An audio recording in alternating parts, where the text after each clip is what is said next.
I decided not to watch Inception this week, but to get to a movie that's not really as much of a mystery because Inception just looked really boring. I decided to go watch The Goonies, which I've never seen before. Goonies is an 80s movie that if you're an adult, you probably watched as a kid, or a teenager maybe if you're like older. And it's more of an 80s movie. It's not popular now. But, like, some people consider it the best movie of the 80s. Some people think it's bad. So it's kind of just a weird type of movie. I don't know what to compare it to. So the movie has, I had to get an envelope because I couldn't memorize it. A kid who's around my age, maybe older. His older brother is a teenager. His Asian friend, he's like 9. His friend that is multilingual. The only reason I had him in the movie is so I could translate to Spanish. You'll see what it's Spanish. A fat kid is like 10. He's really klutz and kind of dumb. The older brother's girlfriend, she's really good looking, and then her friend. So they are like poor, and they all live in the same neighborhood, and they're gonna bulldoze the neighborhood down. So they basically need the money, and they're like desperate, and they've almost given up. So they go in their attic, just look around their attic, find this map, and then they realize it's the story of One-Eyed Willie. That's where my uncle gets those stories from. I've always wondered where he got the three-fingered Willie. So he basically does that. So they find the map, and like the older brother won't let them go, and all 4 of the kids there, the younger ones, they're like 12, like 9 through 12, so around my age and a little younger. And so they're like, what's it called?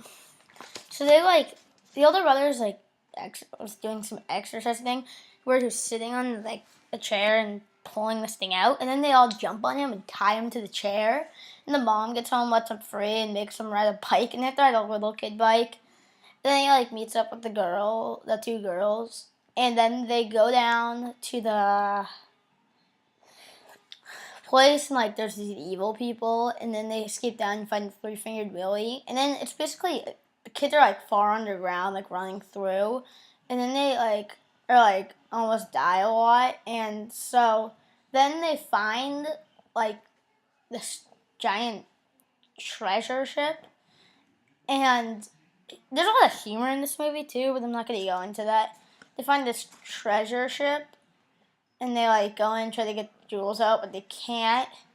This movie is hard to spoil. I don't know if you could consider it a spoiler, but it's hard to explain.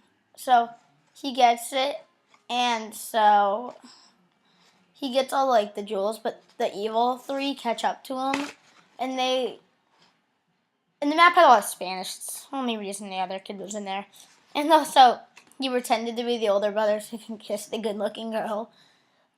It was so fun. It was a funny scene. And she didn't realize it, but he had braces in. And then she goes to kiss the older brother at the end. And she's like, what happened to your braces? He's like, the only one that wears braces is like, whatever the kid's name is.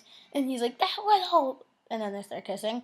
So they find the treasure ship and they get the jewels, but then the evil 3 get it, and then they start going into it and getting all the jewels, and they pull out Willie's, which like causes something to not allow them to get, and then they get out finally, and they have to sign their house over, and the housemaid that was helping them pack up was like, no, sign in Spanish, so he could translate that, and then they found out that they had a marble bag that they had not given up when they were being searched that they forgot about, and it had like all sorts of diamonds, and they were able to save their neighborhood. And then they go to tell the story to like the news reporters because like a bunch of missing kids, and they were like, and then they're like, there was a pirate ship, and like the kid that lies a lot and often tells the police for like fake calls, and then they're like talking about it, and they're like, what are you talking about? And then behind them all of a sudden a giant pirate ship just goes off, and that's the end of the movie. Overall, it's like a 6-7 out of 10. It's like a 6.5 out of 10. I would not say it's top movie of the 80s, but it's a solid movie. But it was more entertaining than, because my brother had a sleepover and we were trying to find a movie to watch, and they took over the TV and put on Gremlins. And then they got bored of Gremlins, so we played miniature hockey. And the reason I didn't have time to do this earlier, like I usually do, is because on Friday night I had a basketball game. On Saturday I had a soccer game, and before that, like my grandparents from North Carolina had come up. So that's my movie review on The Goonies.